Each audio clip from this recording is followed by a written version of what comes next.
सत साहेब बंदी छोड़ पूर्ण ब्रह्म परमात्मा परम पूज्य पिताजी सदगुरु रामपाल जी के चरणों में दास भाग्येश का कोटि कोटि दंडवत प्रणाम। बंदी छोड़ सदगुरु रामपाल जी की कृपा से ज्ञान यज्ञ मुक्ति बोध का पठन। सभी भाई बहनों को दास का प्यार भरा सत साहेब। बंदी छोड़ सदगुरु रामपाल जी भगवान की जय। बंदी छोड़ सदगुरु रामपाल जी भगवान की जय। बंदी छोड़ पूर्ण ब्रह्म परमात्मा जगत गुरु तत्व सदगुरु रामपाल जी भगवान के चरणों में दास का कोटि कोटि दंडवत प्रणाम। गरीब नमो नमो सतपुरुष को नमस्कार गुरु की नहीं। सुंदर मुनि जन साधवा संतो सर्वस दीन।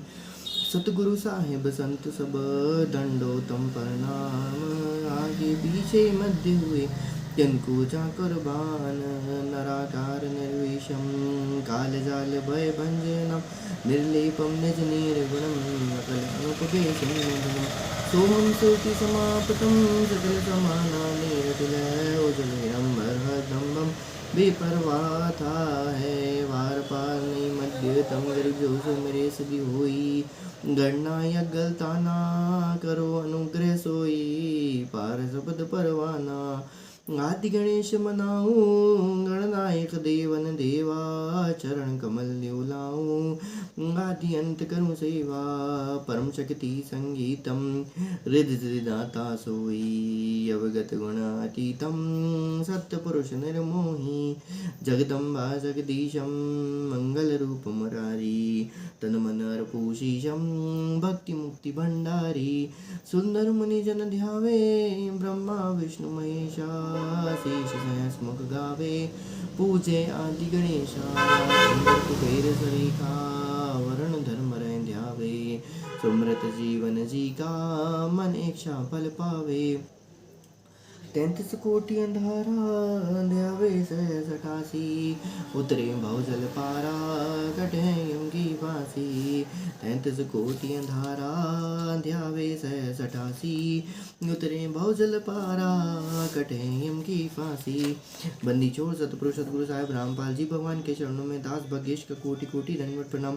बंदी छोड़ सदगुरु रामपाल जी की जय। बंदी छोड़ सदगुरु रामपाल जी भगवान की जय। बंदी छोड़ पूर्ण ब्रह्म परमात्मा जगत गुरु तत्व दर्शन में सदगुरु रामपाल जी भगवान की जय। बंदी छोड़ सदगुरु रामपाल जी भगवान की जय। साहिब तेरी साहिबी कैसी जानी जाए। त्रिसरेणु से जीनी है नैनोरा समाए। साहिब तेरी साहिबी कैसे जानी जाए। त्रिसरेणु से जीनी है नैनो रहा समाए। बंदी छोड़ साधु की संगत करे बड़ भागी बड़ देव। आपन तो संसार नहीं और उतारे खेव। बंदी छोड़ सदगुरु रामपाल जी भगवान की जय। बंदी छोड़ सदगुरु रामपाल जी की कृपा से ज्ञान यज्ञ कर रहे हैं। मुक्ति बोध का पठन कर रहे हैं। पतिव्रता के अंक सलाद का 121 नंबर पेज। बंदी छोड़ सदगुरु रामपाल जी की कृपा से 121 नंबर का पेज। राजा बाजीद को वैराग्य कैसे हुआ। बंदी छोड़ अपने कर कमलों से यहाँ पर लिखते हैं। वाणी नंबर 39 से 39 से 41 तथा सवैया गेंदो चाल। गरीब बाजींदा बाजार में तर्क सतोरी कमान। सूत्र मुए को देख कर छाड़िया सकल जान। बाजीद बेचारिया सही सूत्र मुए के नाली। चरण कमल छाड़े नहीं देवेंगे के गाली। बाजींदा बेचारिया सही सूत्र मुए को देख। चरण कमल छाड़े नहीं मिल है अलग अलेख। अतः सवैया गेंदो छाल। बाजींद दुनी से ते बचिया का दर कुर्बान संभारिया है। पन टूट गया तिब ऊंट पुआ जहाँ पकड़ी पलान उतारा है।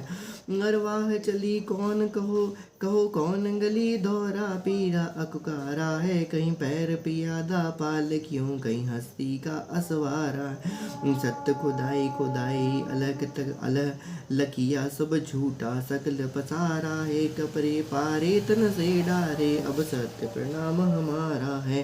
मैं बीवी रोवे चोली धोवे, तू सुन भरतार हमारा है। मैं ना मानू मस्तान भयाला, ज्ञान ज निकट निवारा है। उर्मे अविनाशी आप अलह, सदगुरु को पार उतार्या है। गहगल कंटक दुनिया दूती, यों डूबर कैसा गारा है। हम जान लिया जगदीश गुरु, जिन मंत्र महल समार्या है। कछु तोल न मोल नहीं जाका, लेख्या नहीं हल्का भारा है। सुंदर रूप रुबेक लख्या चाख्या नहीं मीठा कारा है। गलतान समान समाये रहा, जा पिंड ब्रह्मण से न्यारा। सुर संक समाधि लगाए रहे, देखा एक अजब हजारा है। कहे दास गिरी अजब दरिया, झिलमिल बारा है। तय दास गरीब अजब दरिया, झिलमिल पारा है। बंदी छोड़ सद्गुरु रामपाल जी की कृपा से हम लोग मुक्ति बोध ज्ञान कर रहे हैं। पतिव्रता के अंक सरलाद पेज नंबर 121। परमात्मा बाजी जी को वैराग्य कैसे प्राप्त हुआ। परमात्मा इस प्रकार से आके लिखते हैं, इसका सरलाद लिखते हैं। परमात्मा इन वाणियों को सरलाद लिखते हुए कहते हैं कि एक वाजिद नाम का मुसलमान राजा था। एक समय पर अपनी राजधानी उनसे अन्य शहर में जा रहा था। रेगिस्तानी क्षेत्र था, ऊँटों पर चलते थे सैकड़ों अंगरक्षक है। मंत्री तथा प्रधानमंत्री, धर्मगुरु तथा वैद्य भी साथ चले।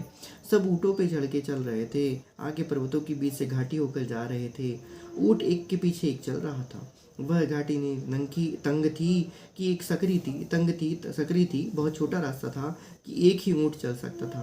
उस घाटी में एक ऊँट गिर गया और गिरते ही मृत्यु को प्राप्त हो गया। राजा का काफिला रुक गया, क्योंकि बराबर से निकलने का स्थान था ही नहीं।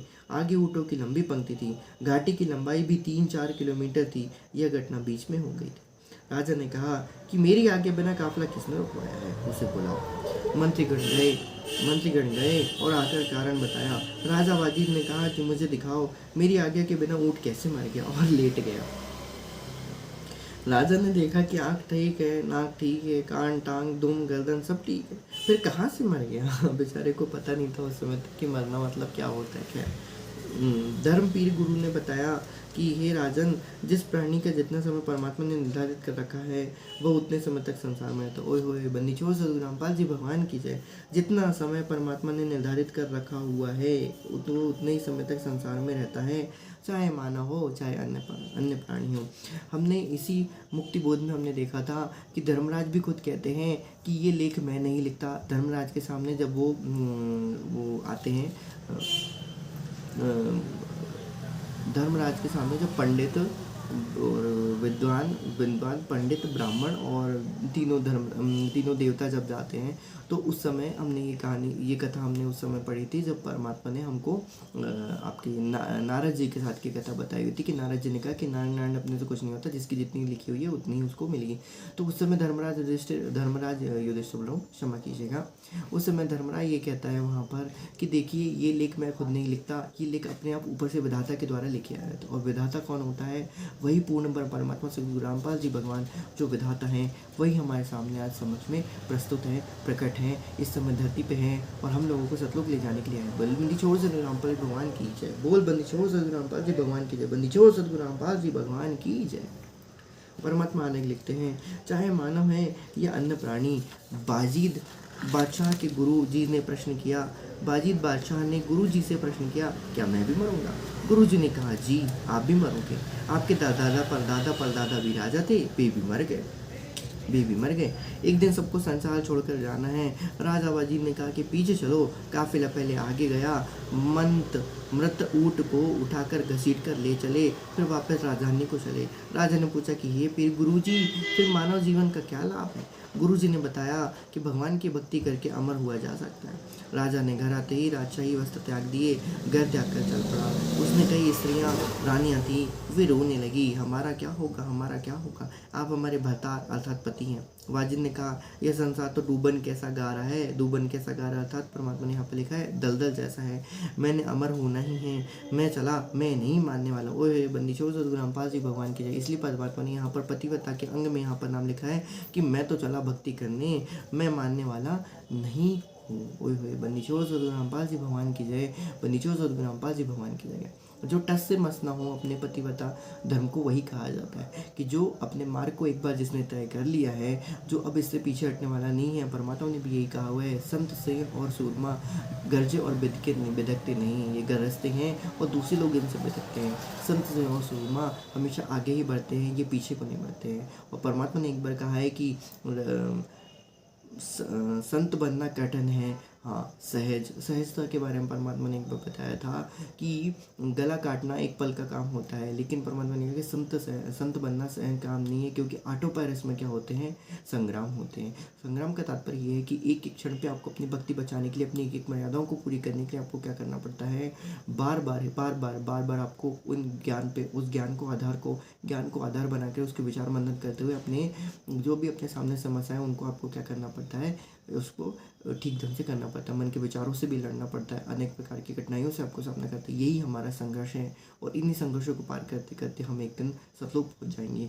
बोल बंदी छोड़ सदगुरु रामपाल जी भगवान की जय। बंदी छोड़ पूर्ण ब्रह्म परमात्मा जगत गुरु तत्वदर्शी कालों के काल महाकाल परमेश्वर ईश्वर अल्लाह खुदा शब्द स्वरूपी राम साहेब सर्वभंगी सर्वदेवों के देव महादेव सदगुरु रामपाल जी भगवान के चरणों में दास का कोटि कोटि दंडवत प्रणाम। अब आगे परमात्मा लिखते हैं, पतिव्रत्य के अंक सलात, पेज नंबर 122, बुढ़िया और बाजिद की कथा। एक समय बाजिद राजा राजघर त्याग कर जंगल में साधना कर रहे थे। एक कुतिया ने 8 बच्चों को जन्म दिया था। उसको बहुत भूख लगी थी। एक बुढ़िया अपनी 4 रोटी कपड़े में बांधकर खेत में काम के लिए जा रही थी। बाजिद ने कहा, माई इस कुतिया को एक रोटी डाल दे, दिया भूख से मरने वाली है, साथ में 8 बच्चे और मरेंगे। बुढ़िया चतुर थी, उसने कहा कि मेरे खून पसीने की कमाई है, यह कैसे दे दूं? संत ने कहा, कैसे रोटी डालोगी? बुढ़िया ने कहा कि आप अपनी भक्ति का 1/4 भाग मुझे दे दो, मैं रोटी डाल दूंगी। संत ने अपनी साधना का 1/4 भाग सब कर बुढ़िया को दे दिया। अब वहाँ पर परमात्मा ने राजा बाजिद को किस उपाधि दी है? राजा बाजिद को उन्होंने संत की उपाधि दी है। संत सोई जो सदगुरु को पहचाने। खैर, सदगुरु ने अपने क्षमा कीजिएगा बंदी छोड़ सदगुरु रामपाल जी भगवान की जय। संत ने अपनी साधना की, अपनी भक्ति की 1/4 भाग बुढ़िया को संकल्प करके दे दिया। बुद्धा ने एक रोटी कुतिया को डाल दी, फिर भी कुतिया भूखी थी। करते करते 4 रोटी कुतिया को डाल दी और संत बाजिद ने अपनी सर्वभक्ति कमाई वृद्धा को संकल्प कर दी, जिससे कुतिया सुनी तथा उसके बच्चों का जीवन तो बचा, लेकिन रोटी देने से माई को भक्ति की कमाई प्राप्त हुई और राजा बाजिद भक्ति पुण्यहीन हो गया। परंतु कुतिया और उसके बच्चों को जीवन दान देने के कारण स्वर्ग प्राप्ति हुई। अब परमात्मा ने यहाँ पर लिखा जरूर है कि पतिव्रता के अंक सलात में परमात्मा ने यहाँ पर उसको दिया हुआ उदाहरण दिया हुआ है, लेकिन इस जो बुढ़िया और बाजिद की कथा हम लोग जो अन्य देव के अंत आरती में अंत में पढ़ते हैं, खाना खाने के बाद वाली जो भूख की आरती होती है उसके हम पढ़ते हैं, तो बुढ़िया और बाजिद की सुनिए के आनंद। रोटी 4 मुक्ति हैं, काटे गले फन, एक दाने का निकास, सहस्र दानों का प्रकाश, जिस भंडारे से अन्न निकला सो भंडार भरपूर, काल कंटक दूर, सती ने देव संतोषी पावे, जाकी वासना 3 लोक में समावे। बंदिशो सदगुरु रामपाल जी भगवान की जय। आगे परमात्मा ने ये बुढ़िया और बाजिद की कथा यहाँ पर इस प्रकार से लिखी हुई है कि किस प्रकार से काल हमें क्या करता है, ठगी करता है। काल हमारे मन में पहले तो दया दिखाता है और दया के वशीभूत होकर परमात्मा ने बताया कि हम कभी नहीं किसी को दान पुण्य कर देते हैं और फिर बाद में वही दान पुण्य जो हमने दिया रहता है हम भक्तिहीन हो जाते हैं और इस प्रकार से क्या होता है, हमारी कमाई क्या हो जाती है, वहाँ पर कभी न कभी खाली हो जाती है। जिस प्रकार से राजा जनक को भी ठगा गया था, जिस प्रकार से बुढ़िया ने बाजिद को क्या कर लिया था, ठग लिया था। और इसी के साथ साथ और भी कई, मतलब ये अनंत है। परमात्मा क्या कहते हैं, खेले आदि और अंत। तो खेले आदि और अंत, परमात्मा जिस प्रकार से आदि अंत में खेलते हैं उसी प्रकार से इस 21 ब्रह्मांडों के आदि और अंत का खेल भी ये मन जो होता है, मन जो वो कहता है खेलता है। मन के अंग में परमात्मा ने मन किस तरीके से ठगता है, माया किस तरीके से ठगती है और काल किस तरीके से ठगता है हमें, तीनों को परमात्मा ने बहुत अच्छी तरीके से सदग्रंथ साहिब में हमको क्या किया हुआ, समझाया हुआ है। और परमात्मा ने अपने संसंगों में भी कई बार इस प्रकार का जिक्र किया हुआ है। और इसी मुक्ति बोध में भी हमने पढ़ा था कि किस प्रकार से पहले परमात्मा के कारण ही, परमात्मा के अच्छे गुणों के कारण जो हम लोग सीखते हैं उनके कारण हम लोग कभी कभी क्या करते हैं, पहले वशीभूत होके, दया के वशीभूत होके, सतोगुण के वशीभूत होके हम किसी को दान पुण्य कर देते हैं, किसी को उधार दे देते हैं और बाद में फिर जो व्यक्ति है हमें उधार वापस नहीं लौटाता है, तो उस कारण से फिर हम तमोगुणी होकर उसको कुछ ना कुछ श्राप दे देते हैं, ऐसा कर देते हैं, वैसे कर देते हैं। परमात्मा कहते हैं ये दोनों ही कारण जो है हमको इन दोनों से ही ऊपर उठना पड़ेगा। त्रिगुण के ऊपर बजने लगा मेरा 64 खला में खेले मेरा अवधू और त्रिगुण के ऊपर बजने लगा मेरा तंबूरा या ताना। तो परमात्मा वही कहते हैं हमें इन तीनों गुणों से क्या करना होगा, एक बार ऊपर उठना ही होगा। यदि हम तीनों गुणों से ऊपर नहीं उठेंगे तो ये काम हमारा नहीं होने वाला। आवश्यक है। परमात्मा ने क्या बताया कि दान, इसलिए परमात्मा ने क्या कहा है, परमात्मा हर बार कहते हैं कि दान सुपात्र को ही दिया जाता है, दान सुपात्र को ही दिया जाता है, और दान सुपात्र को ही दिया जाता है। तो यहीं पर वही बात आती है कि उस समय वो बुढ़िया सुपात्र थी अथवा नहीं थी, वो हमें नहीं पता, लेकिन परमात्मा ने यहाँ पर लिख दिया है कि किस प्रकार से काल हमारे क्या करता है, हमको ठगी करता है। और वैसे वो बुढ़िया सुपात्र उस समय नहीं थी, तो इस प्रकार से ठगी के लिए वहाँ पर क्या किया है, काल ने थोड़ा सा क्या किया है, नहीं बनाया। लेकिन परमात्मा ने फिर भी कहा कि आप ठगाए सुख होते हैं और ठगे दुखोए। और चोरों के घर में, चोर किसके घर में चोरी करेगा, जिसके घर में धन होगा, जिसके घर में भक्ति रूपी धन होगा, काल वहीं पर जाके तो क्या करेगा, चोरी करेगा। उसके अलावा और वो कहीं चोरी कर ही नहीं सकता है। वो मायावी प्राणियों के घर में चोरी नहीं करेगा, उनके घर में और चोरी कर करके उनके घर में और धन क्या करेगा, धन और ये सब वैभवशाली चीज़ें उनको वहाँ पर क्या करेगा, बढ़वाएगा। परमात्मा ने एक बार और कहा है कि एक घड़ी हम लोग परमात्मा का शब्द गाते हैं कि एक घड़ी मैं जिस चिता पे सोई तो मैंने 3 कोल तन पे खाया। पता नहीं तुम तो रोज रोज इस सेज पे सोते हो, पुष्पों की सेज पे सोते हो, पता नहीं तुम्हारा क्या नरक में हाल होगा। बकरा भी यही कहता है कि देखो मैंने ज़िंदगी भर सिर्फ घास खाई है और मुझे मेरा जो कहना चाहिए, मेरा जो हश्र जो हो रहा है वो कैसा हो रहा है कि मेरा सर गला काट के मुझे तुम लोग खा रहे हो, कहना चाहिए। तो तुम लोग जो इतने हिंसा कर रहे हो वो पता नहीं कहाँ के जन्म में कहाँ जाएंगे, कहना चाहिए। उनको तो क्या नसीब होगा, उनको दोजख ही नसीब होगा, उनको जन्नत नसीब नहीं होने वाली। बंदीछोड़ सद्गुरु रामपाल जी भगवान के जय, जिन्होंने इस प्रकार से हमें अपना तत्व ज्ञान पूरा परमात्मा ने कुड़ेल के हमारे के अंदर घून कूट करके पूरा हमको सब कुछ इतनी अच्छी तरीके से फैलाया हुआ है। यही परमात्मा का क्या है, अमृत ज्ञान है, जो परमात्मा ने हमें 27 सालों के सत्संग में बताया हुआ था। लेकिन हम नीच बुद्धियों की बुद्धि में वो एक बात भी नहीं समझ में आई। अब जब परमात्मा हमसे थोड़े बहुत क्या कहने लिए, हमसे रुष्ट हो चुके हैं और इस प्रकार से वो जेल में धैर्य में बैठे हुए हैं, तो हमें परमात्मा को प्रसन्न करने के लिए कुछ न कुछ आवश्यक कार्य अवश्य ही करना चाहिए, जो हमारी भक्ति और मुक्ति से रिलेटेड हो, और इसके साथ साथ परमात्मा को भी हम रिझाने का प्रयास करें। बंदीछोड़ सद्गुरु रामपाल जी भगवान के लिए। चलो चलो रे भगतो, साध संगति में गुरु जी को भोग लगाएंगे। चलो चलो रे भगतो, साध संगत में गुरु जी को भोग लगाएंगे। उससे ज़्यादा बेटर है, उससे ज़्यादा भी अच्छी चीज़ है कि हम मर्यादा में रहते हुए भक्ति को पूरी करें और भोग लगाएं। क्योंकि परमात्मा कहते हैं कि ठेस पड़े छिन्न हो जावे, ऐसे तेरी भक्ति जावे। बंदीछोड़ सद्गुरु रामपाल जी भगवान के लिए। परमात्मा सद्गुरु रामपाल जी ने सभी सत्संग भाई बहनों को जो भी अमृतमयी तुल्य ज्ञान दिया हुआ है, उन सभी भाई बहनों को मेरा प्यार भरा सत साहेब, उन सभी भाई बहनों को मेरा प्यार भरा सत साहेब। बंदीछोड़ सद्गुरु रामपाल जी भगवान की जय। परम पूज्य पिताजी सद्गुरु रामपाल जी भगवान की जय। बंदीछोड़ सद्गुरु रामपाल जी भगवान की जय। आगे के हम देखेंगे प्रतिव्रता के अंक सरलात, पेज नंबर 122 और 123। एक घड़ी आधी घड़ी, आदि में बुनियाद, कबीर संगत साधु की कटे कोटि अपराध।